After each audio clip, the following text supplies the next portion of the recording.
Keeping your children with you in church. We're here to inspire you, encourage you, and we have two experts, Deborah Brown and Janet Dohm. Hope you enjoy the time.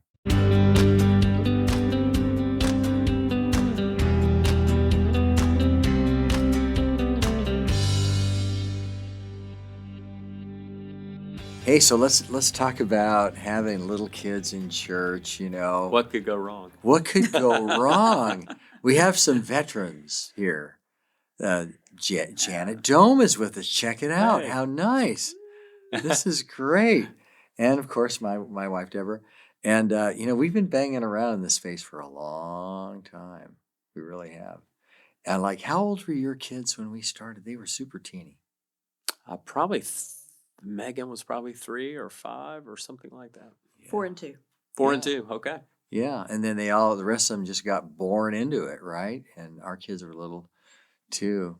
But so, hey, we want to be an encouragement, to the young family that's trying to juggle their kids in church, trying to figure out how to do this the best way.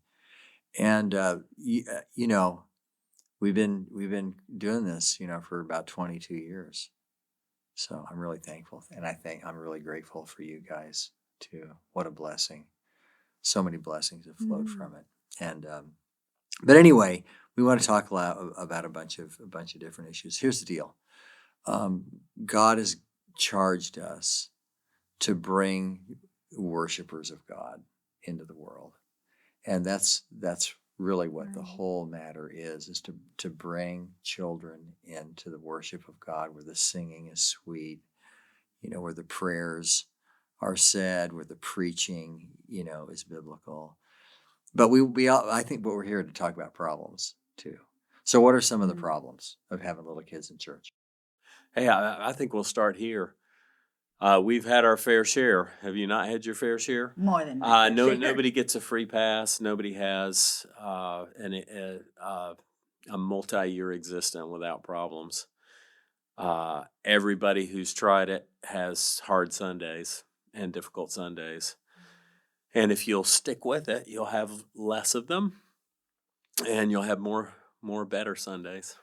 So, hey, the big deal. I mean, we don't think that children should be banished from the ordinary means of grace, and we've written a lot about it. I mean, we've written theological foundations on it. Here's a book called The Family at Church. How do you have your family at church? Very detailed explanations, biblical arguments in a weed in the church. I mean, we think it's the right thing. But there are problems. I was talking to Monica. I was talking to David's wife, and she was telling me that her mom anticipated the problems and would actually map out who's going to sit by who. Of course. And so that the problematic children would be next to the mature children and that type of thing. But there are lots of practical things that you can do. Now, that's a pretty organized mom to set out a seating chart before church, but that's pretty smart. That's a family of 12. That's a family of 12. Yeah. Well, can I jump in? Yeah. I was talking to my daughter who has 5 little ones, 7 and under, about this. And what I think I would like to say is there's long-term prep and there's short-term prep.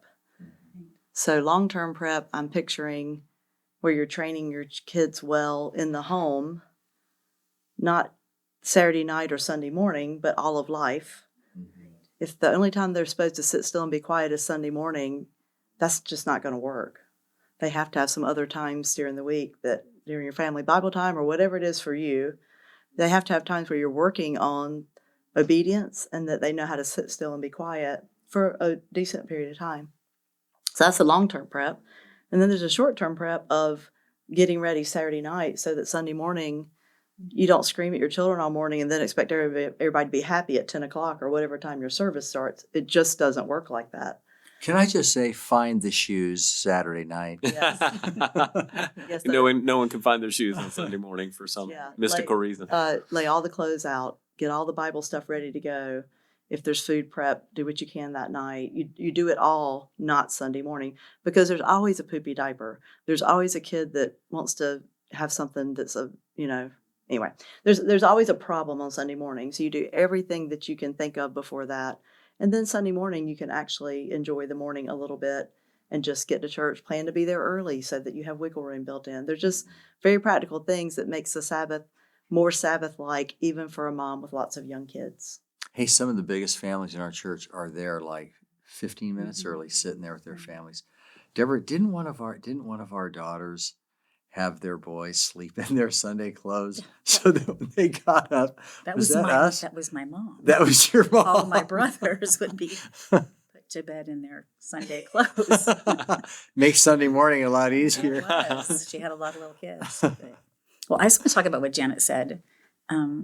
Like first out of the gate is that long-term prep. It's about training their appetites.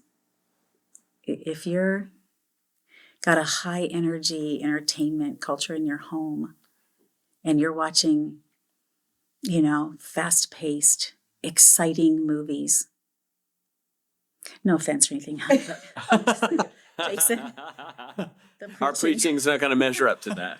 Just not going to measure up. I remember Grandmary was she was a third grade teacher. She said when Sesame Street came out, it was a nightmare for them because everything it's bright colors, it's super fun. The scene was changing every few minutes. And then there's her at the front of the classroom. Who is delightful. She is very delightful, but she's not Big Bird. And so she said it was hard on all of them. That's amazing. Yeah, it's because, they've gotten used to watching this stuff and always having to have some input. And so, like when our kids were growing up, because Grandma had told me that story, they got to watch Mr. Rogers. Yeah. Who is so slow. And I used to think, I can't believe my kids are watching this. Maybe the preaching can keep up with Mr. Rogers. Yeah, the preaching can keep up with Mr. Rogers. And so, that's a huge, huge issue. If you are training your children to need all that stimulation, a pastor is going to fail. So what do you do when kids are, well, let's talk about kids making noise and stuff like that. I'll just start off and say, over the years, I'm not very aware of the surface noise that goes on unless there's a child that's screaming. Right. Then that discombobulates me just slightly, but I know it's going to end at some point. Let's talk about just trying to deal with children. Little ones are crying, or what's the best way to deal with that? I don't know, that's reality. I mean, babies cry. They're supposed to cry, right? Yeah, and so you take them out for a little while. You can't let them be disruptive.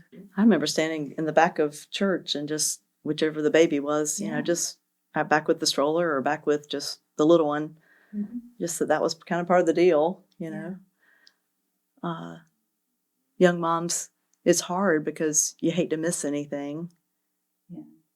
I have a dear friend with 10 children who's a really great mom, and she says, I'd never hear a whole sermon because I'm taking somebody out or got to take somebody to the bathroom. And anyway, she said, but God always gives me what I need from that sermon. I may just get one little tidbit, but I trust God to give me what I need. Instead of being bitter about what you miss, be happy about what you get.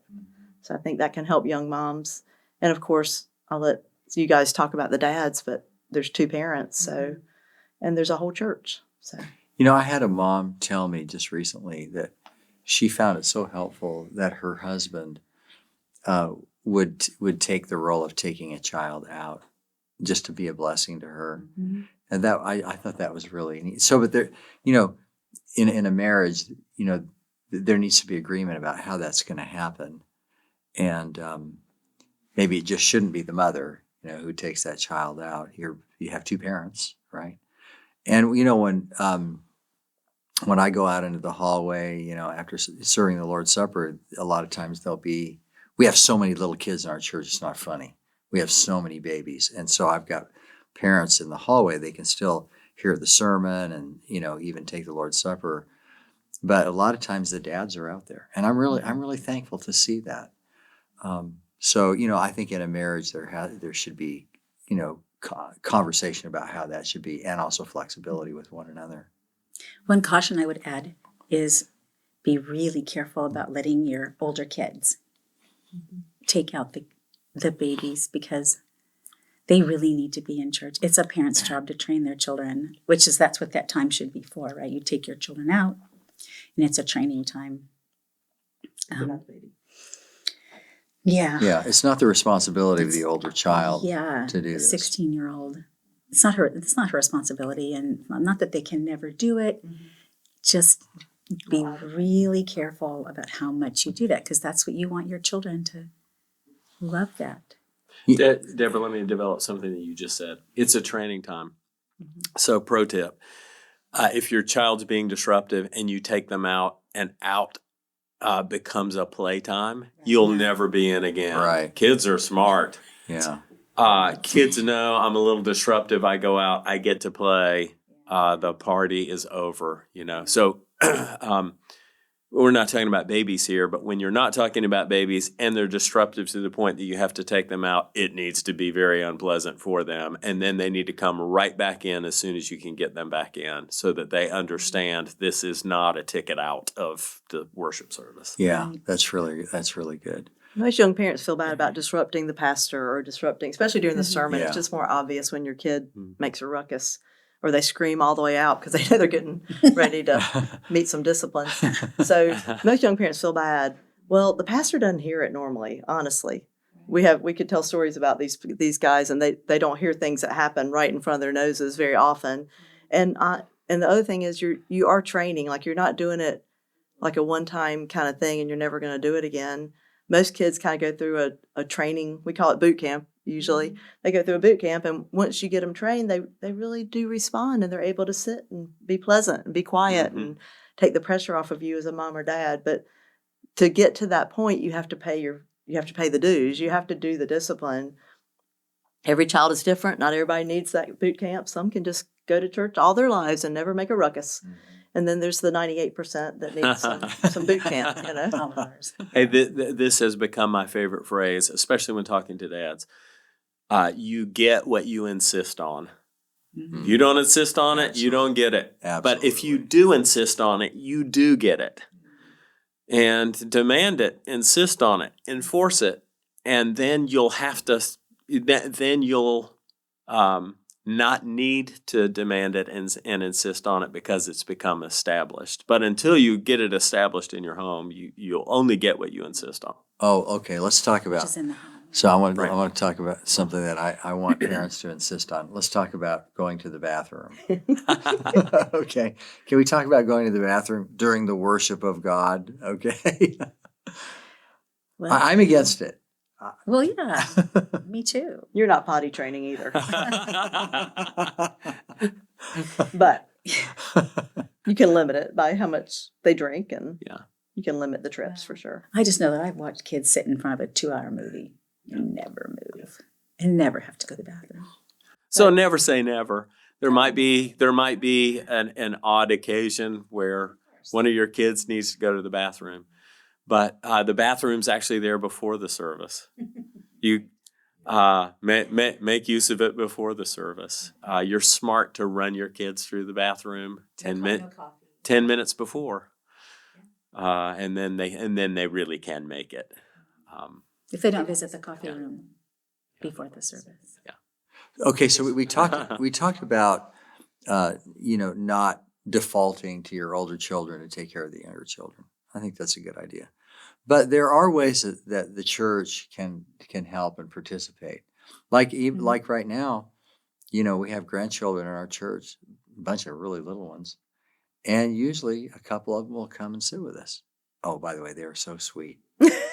I'm pretty sure, I've been told, they're sweeter with us than they are That's always in true. their own lineup. Of course. But there are ways, that families can help one another, and we've seen how that works. Or not necessarily just family. I mean, but an older couple that doesn't have any little kids they're training. Mm-hmm. We have some of that. They take the 3-year-old. Hey, in our early years when Janet and I were both participating in leading music at church, and so, but both of us were up front. Deborah, Right. for years, had Laura, I know, I did.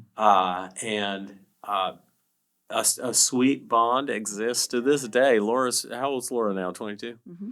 Laura's 22 now, and there's still a sweet bond from the early years of Deborah having Laura in church. Okay, I got to tell a story. So a few years ago, I think she was like 13, maybe, or 14. And I came to your house. I'll never forget this. I get out of my car and Laura's coming over there. I said, "Hey, how you doing?" And for some reason, I don't know why, I said, "Hey, what's the first thing that comes to your mind when you think about those times when your Aunt Deborah held you in worship?" And immediately she said, "Oh, what I remember is that if the pastor said something that she loved, she'd go, amen." Or if there was a prayer being said, and she would go, amen. And then she said, I think about that. And she might have said, "I think I do that myself." But that was a very sweet time It was super sweet. in those early years. You never. So what can a child get out of church? More than you think. Yeah.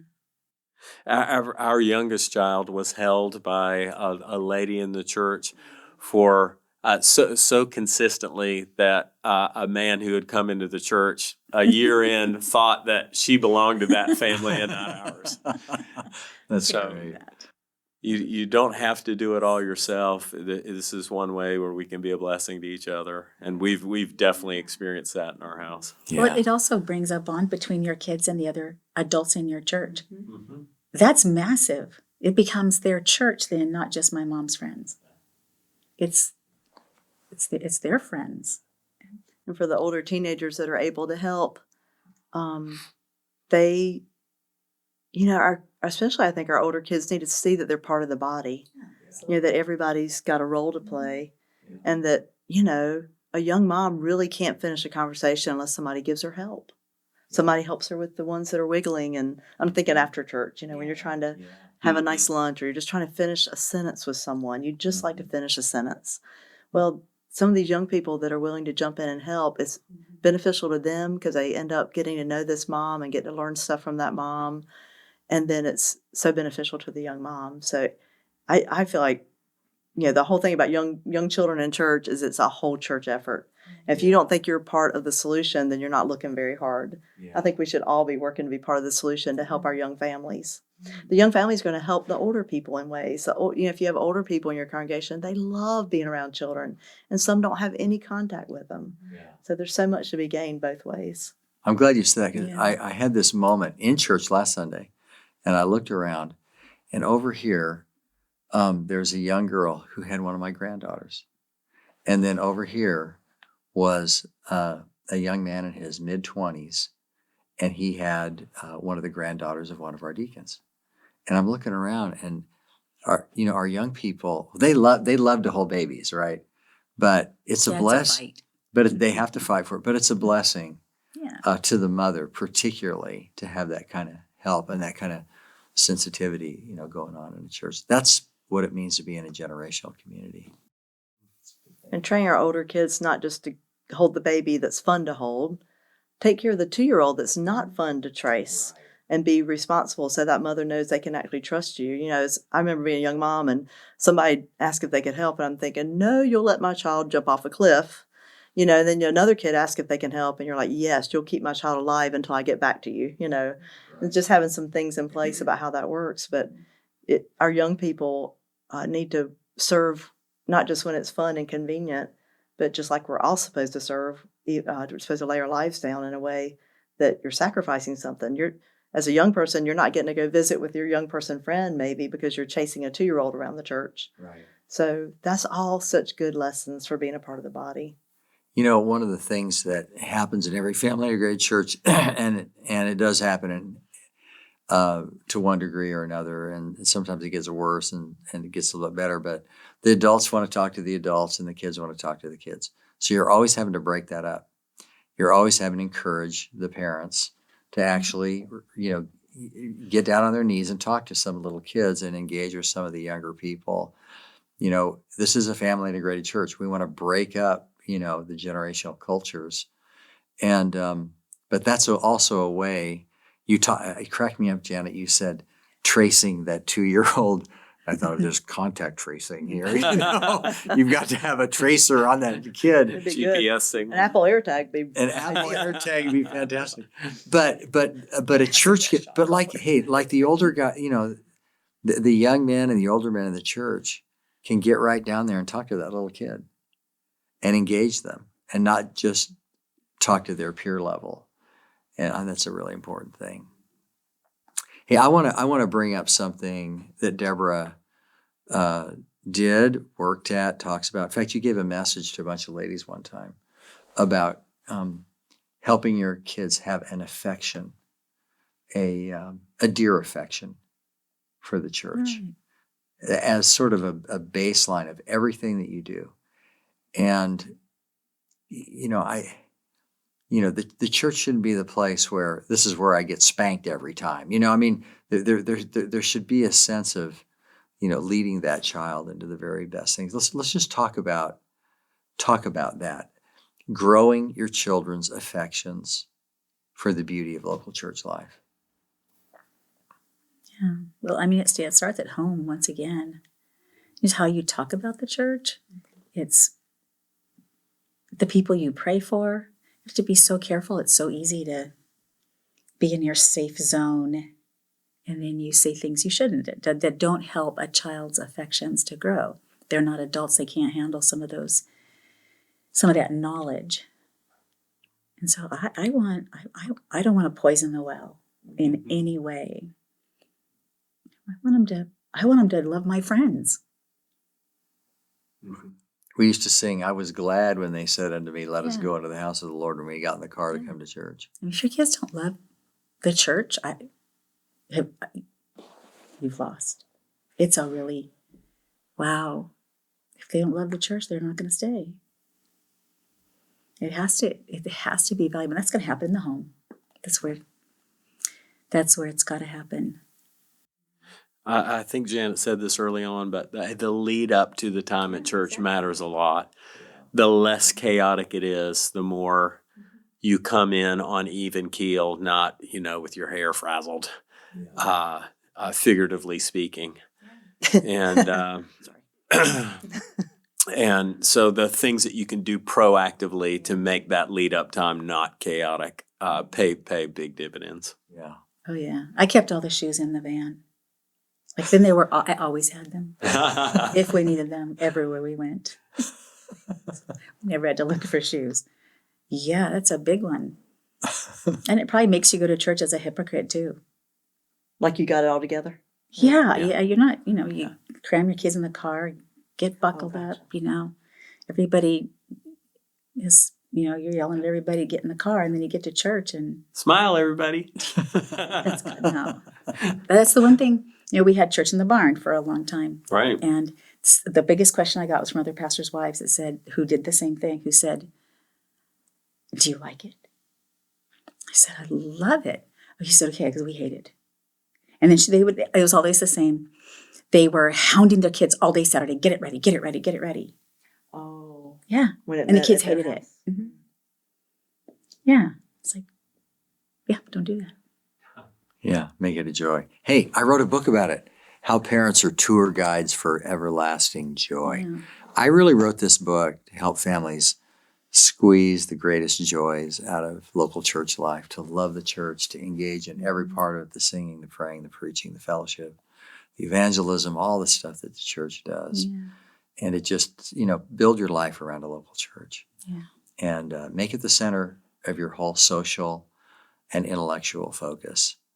It's the Church of Jesus Christ. It's the only eternal institution in the world.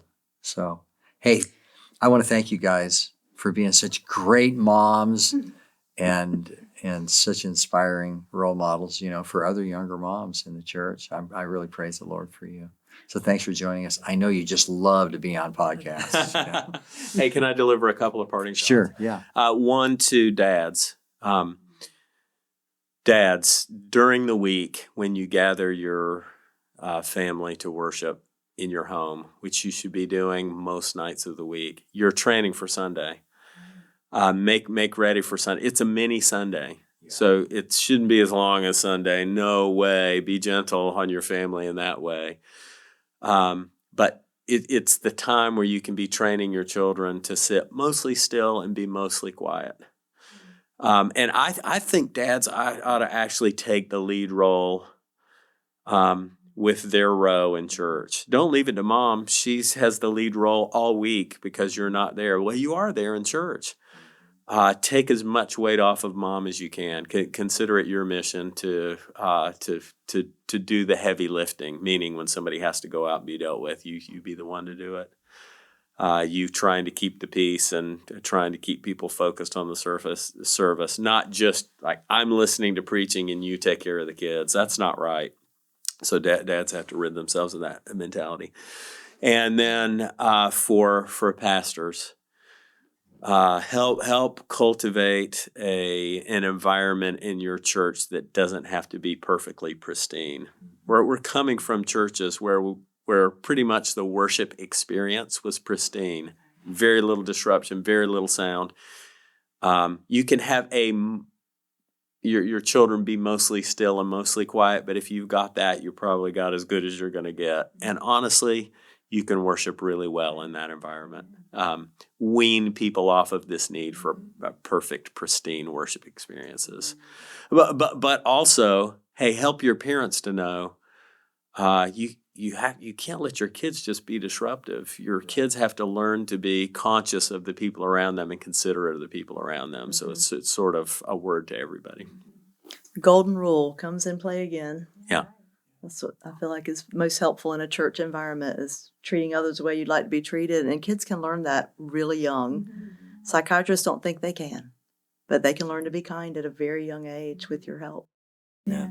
Amen. Hey, thanks. Yeah. Thanks for coming on. Really appreciate it. We're super duper thankful for you guys. Okay, so that's it. Thank you for joining us on the Church and Family Life podcast, and we hope you can join us next time.